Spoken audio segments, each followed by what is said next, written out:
El mundo espiritual invisible. Esta animación es para cristianos. Existe un mundo espiritual invisible alrededor de nosotros. El mundo espiritual invisible está bajo el dominio de Satanás, 2 Corintios 4:4 y Juan 12:31. Cada ser humano tiene una visión física en el mundo físico. El mundo espiritual invisible es un mundo que no toda persona es capaz de ver. Existe la ceguera espiritual, lo cual significa que todo incrédulo es incapaz de ver a Cristo y a Dios. Colosenses 1, del 15 al 16. Muchos cristianos tienen una visión espiritual muy corta, 2 de Pedro 1:9. Los hijos de Dios y los discípulos de Cristo pueden ver el mundo físico y el mundo espiritual.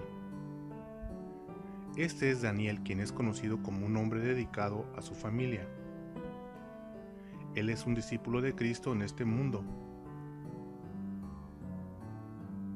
Él también es un soldado de Dios en el mundo espiritual invisible. El mundo físico. El mundo espiritual invisible.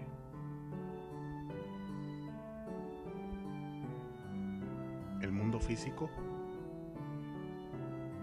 y el mundo espiritual invisible.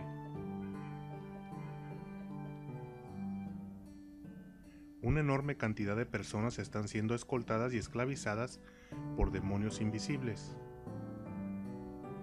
El mundo físico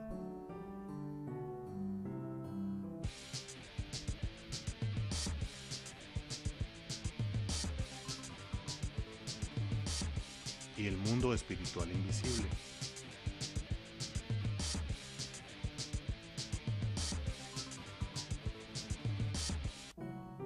El mundo físico y el mundo espiritual invisible.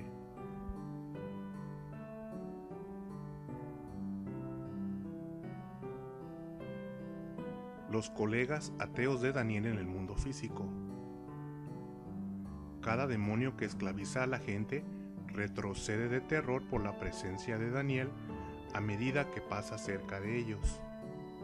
Algunos demonios usan a la gente para despertar odio sin razón contra Daniel. Esta iglesia está sirviendo en el mundo físico. El mundo espiritual invisible. Los demonios no pueden entrar en esta iglesia porque el Espíritu Santo está dentro de los cristianos mientras adoran y oran a Dios. Estas personas son creyentes en una iglesia diferente. La mayoría de los cristianos están siendo engañados y usados por el enemigo invisible, Satanás. Ellos piensan que Daniel es un falso profeta o un falso cristiano. Estos hombres son discípulos de Dios. Hola Daniel. ¿Cómo están, amigos? Muy pocos creyentes afirman que Daniel es un hombre de Dios o siervo de Dios. Cada familia parece ser buena y feliz en el mundo físico.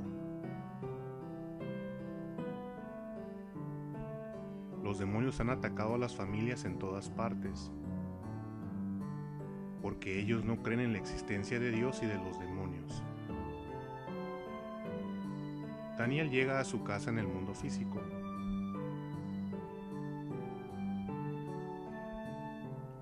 La casa de Daniel es protegida de Satanás por los ángeles de Dios. Ahora los ángeles no son necesarios porque el Espíritu Santo vive dentro de Daniel mientras él está en casa.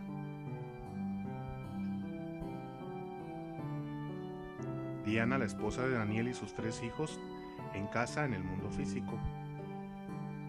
Diana y sus hijos no necesitan portar la armadura de Dios porque Daniel tiene autoridad sobre su familia con el Espíritu Santo de verdad. En el mundo físico y en el mundo espiritual invisible. Los ángeles de Dios escoltan a Diana a donde quiera que vaya. Los hijos de Daniel en la escuela en el mundo físico. Los hijos de Daniel son escoltados por los ángeles de Dios. Dios ungió a Daniel para ser cabeza de su familia como esposo y padre. Dios le ha dado a Daniel la responsabilidad de cuidar de su familia y de orar por ellos.